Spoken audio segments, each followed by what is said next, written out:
ನಾವು ಭಾರತವನ್ನು ಸಾರ್ವಭೌಮ ಧರ್ಮನಿರಪೇಕ್ಷ ಪ್ರಜಾಸತ್ತಾತ್ಮಕ ರೂಪಿಸುವುದಕ್ಕಾಗಿ ಭಾರತದ ಆರ್ಥಿಕ ಮತ್ತು ರಾಜಕೀಯ ನ್ಯಾಯವನ್ನು ವಿಚಾರ ಅಭಿವ್ಯಕ್ತಿ ನಂಬಿಕೆ ಮತ್ತು ಅವಕಾಶಗಳ ಸಮಾನತೆಯನ್ನು ದೊರೆಯುವ ವ್ಯಕ್ತಿ ಗೌರವ ಮತ್ತು ಸಮಗ್ರತೆಗಾಗಿ ಎಲ್ಲರಲ್ಲಿ ಮೂಡಿಸುವುದಕ್ಕೆ ದೃಢ ಸಂಕಲ್ಪ ಮಾಡಿ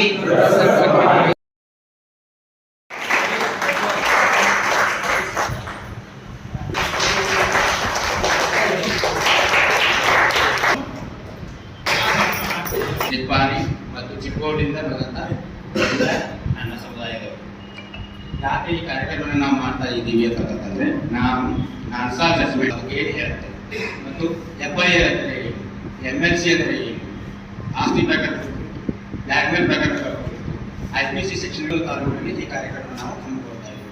ಇದರ ಸದುಪಯೋಗಗಳನ್ನು ನಾವು ಬಂದು ಈ ಕಾರ್ಯಕ್ರಮ ನಮಗೆ ತುಂಬಾ ಅವಶ್ಯವಿತ್ತು. ಪ್ರತಿಯೊಂದು ವಿಷಯವನ್ನು ನಮ್ಮ ಮುಖ್ಯ ಅತಿಥಿಗಳಾದ ನ್ಯಾಯಾಧೀಶರವರು ನಡೆಸಿಕೊಡ್ತಾರೆ. ಪಾಲಿಸಲೇಬೇಕಾ? ಕಾನೂನಿನ ಪಾಲಿಸಲಿಲ್ಲ ಅಂತ ಏನಾಗುತ್ತೆ? ಯಾಕೆ ಕಾನೂನನ್ನು ಮಾಡಿದ್ರು? ಕಾನೂನು ಇದ್ದ ಇದ್ರೆ ಏನಾಗತ್ತ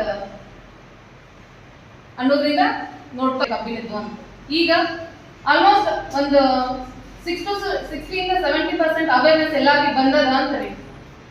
ಯಾಕಂದ್ರೆ ನಮ್ಮ ತಾಲಸಾ ಲೀಗಲ್ ಸರ್ವಿಸ್ ಅಕಾಡೆಮಿ ವಿಷಯವಾಗಿ ಕಾರ್ಯಕ್ರಮವನ್ನು ಹಮ್ಮಿಕೊಂಡಿದ್ದೇವೆ. ಸ್ಪೆಷಲ್ ಆಗಿ ಹಾಗೆ ಇನ್ನೋರ್ವ ಅತಿಥಿ ಮಹೋದಯರು ವೇದಿಕೆ ಮೇಲೆ ಬರಬೇಕಾಗಿದೆ. ಅದೇ ರೀತಿ ಬೆಳಗಾವಿ ಜಿಲ್ಲಾ ಹ್ಯುಮ್ಯಾನಿಟಿ ಫೌಂಡೇಶನ್ ಪ್ರೆಸಿಡೆಂಟ್ ತಾರಾಜ್ ಸಾವಂತ್ ಅವರು ಬಂದು ವೇದಿಕೆ ಮೇಲೆ ಅಲಂಕರಿಸಬೇಕಾಗಿ ಕೇಳ್ಕೊಳ್ತೀನಿ. ಅನುಕೂಲ ಆಯ್ತು.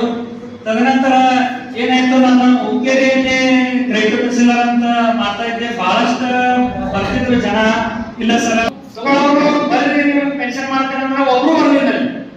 ಬಟ್ ಈಗ ಬಂದು ಕುರ್ಚಿ ಮೇಲೆ ಕೊಡು ತರ ಇಲ್ಲ, 15 ಮಂದಿ ನೀವು ಬಂದ್ರೆ ನಂಗೆ ಭಾರಿ ಖುಷಿ ಆಯ್ತು. ಯಾಕಂದ್ರೆ ನನ್ನ ಜೀವನದಾಗ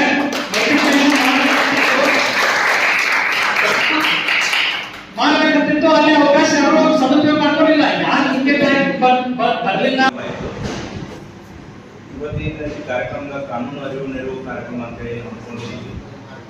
ಇದರ ಮುಖ್ಯ ಉದ್ದೇಶ ಅಂತಂದ್ರೆ ಈ ತೃತೀಯ ಲಿಂಗಿರ್ತಕ್ಕಂಥ ತಾವುಗಳು ಒಟ್ಟ ತಮ್ಮದೇ ಆದ ಒಂದು ಜವಾಬ್ದಾರಿ ಇರ್ತದೆ. ಕಾನೂನು ನಮ್ಮ ಸಲುವಾಗಿ ನಮ್ಗೆ ಇಷ್ಟ ಅನುಕೂಲ ಮಾಡಿಕೊಡೋದು ಅದನ್ನೊಂದ್ರ ಬಗ್ಗೆ ನೀವು ತಿಳ್ಕೊಳ್ಳಿಕ್ಕೆ ತಯಾರಿಲ್ಲ. ಇನ್ನೂ ಅದು ನೀವು ನಿಮ್ಮದೇ ಆದ ಒಂದು ಕಾರ್ಯಕ್ರಮದಾಗ ತೊಡ್ಕೊಂಡ್ಬಿಡ್ತೀರಿ. ಇನ್ನೂ ನ್ಯಾಯ ಆಗಲ್ಲ ಅದನ್ನು ನಾವು ಈ ರೀತಿಯಾಗಿ ಸಮಾಜದಲ್ಲಿ ಮಕ್ಕಳು ಇದ್ರೆ ಸಹಿತ ಸಮಾಜದಿಂದ ಅಥವಾ ನಮ್ಮ ಸರ್ಕಾರದಿಂದ ಸಿಗ್ತಕ್ಕಂಥ ಎಲ್ಲ ಸವಲತ್ತುಗಳನ್ನು ನಾವೆಲ್ಲ ಪಡಿಬೇಕು. ನಮ್ಮೆಲ್ಲ ಜೊತೆ ಇರತಕ್ಕಂಥ ಮಕ್ಕಳಿಗೆ ಕೊಡಿಸ್ಬೇಕು. ನಾವೆಲ್ಲ ತಯಾರಿದ್ದೀವಿ. ನಾವೆಲ್ಲ ನಿಮ್ಮನ್ನ ಅನ್ನ ತಮ್ಮಂದಿರುತ್ತೆ ಪ್ರೀತಿಯಿಂದ ನಾವು ಅಕ್ಕ ತಂಗಿಯರಿಂದ ನಾವು ಪ್ರೀತಿಯಿಂದ ನಾವೆಲ್ಲ 100 ಕೋಟಿ ಯಾಕೆ ನಾನು ಹೇಳ್ತೀನಿ ಅಂದ್ರೆ, ನಾನು ಇವತ್ತು ಒಂದು ಆಫೀಸರ್ ಆಗಿದ್ದೀನಿ, ಒಬ್ಬ ತಾಲೂಕಾ ಸಿಡಿಪಿಯಾಗಿ ನಿಂತಿದ್ದೀನಿ.